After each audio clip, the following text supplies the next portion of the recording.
In this video, I want to talk about the biggest winners and losers for Phase 1 of World of Warcraft Season of Discovery.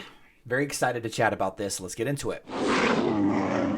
For a little bit of context, I am an enthusiast, not an expert. I played retail until about level 40, and then that's when the Burning Crusade came out, so I wasn't able to get all the way to the in-game raid of the first classic version of retail. I played a little bit of Burning Crusade and Wrath of the Lich King and Cataclysm and all of that, but I didn't really play for many years. WoW SOD drew me back in, and while I'm not, like I said, I'm not an expert, I am thoroughly enjoying this, and I'm raiding with 4 different classes every 3 days. So I'm having a lot of fun with this, and I just thought I would share a little bit of what my point of view was. Take it or leave it. Let me know in the comment section down below if you agree or disagree, or if you have your own take.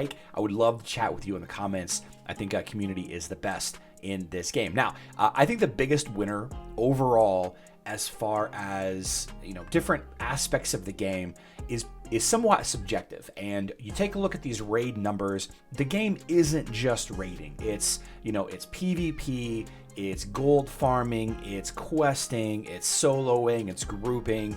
But let's start with the damage numbers and the raid itself. I think the biggest winner by far are warriors, but one of the best epics in the raid is killer in an arms warrior or whatever's hands.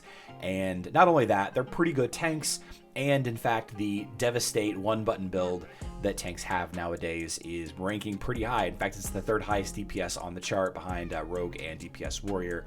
The issue that I have with warriors is that they don't really do too crazy well outside of a group setting, outside of raids, outside of dungeons, but there is very little competition for their gear. There are rogues and hunters and druids fighting over leather. There are a lot of healer, caster type classes, warlock, priest, and mage fighting over the cloth. And occasionally you're going to get some, some paladins and some druids fighting over cloth pieces, but they're not going to be fighting over mail pieces, right? Really, the only competition that you have in raid for loot is other warriors and paladins, which, by the way, are really nice to have as the tank. Probably the best tank for Akumai, and some of the other bosses in there as well. I think that the warriors with the high DPS numbers, the fact that you can bring more than one and not having any issue, and the huge lack of competition for gear, I think that makes them number 1 in the raid. The most sought after classes in the raid, the one that I see that people are lacking the most, ferals and priest, right? Priest for the dispels, for the flexibility and the heals, for the homunculi, and of course feral for the wind fury strikes, that rune for the chest. I think both of those are probably the last slot to get filled in most pug groups, and in our guild gruns, they're the slots that we are lacking the most. My main is a feral, and I enjoy being wanted. It's very nice. Also doing high DPS, and ferals do well outside of the raid, but priests unfortunately do not. And in fact, if this conversation was about the best and worst specs, I think that Shadow Priest is actually the worst spec in the game right now. You can see that it's very close to the bottom. Tank Druid and Tank Shaman are the only class doing less DPS than a Shadow Priest. So, again, a lot of competition for loot there, but, you need or really want priests, and you definitely really want ferals.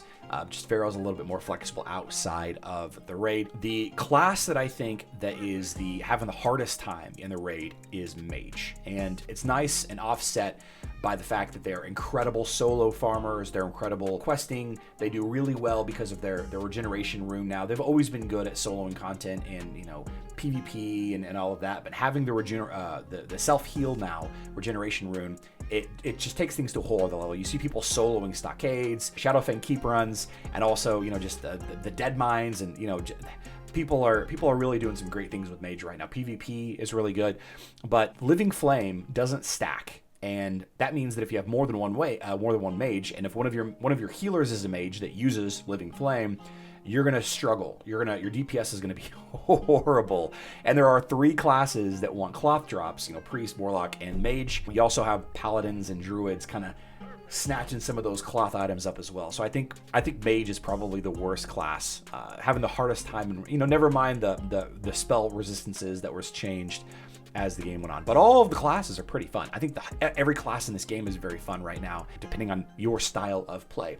Now, the biggest gold farmer, I think there are kind of 3 ways to look at that, and it really just depends on the strategy. If you're wanting to do no competition gold farming, then those heroes that are better at questing are going to be the better choices. So if you're group questing, then warriors, any hero that can solo really well, like druids or paladins, or like I mentioned, mages, those are going to be probably really good. Hunters are really good at questing. Warlocks are really good at questing.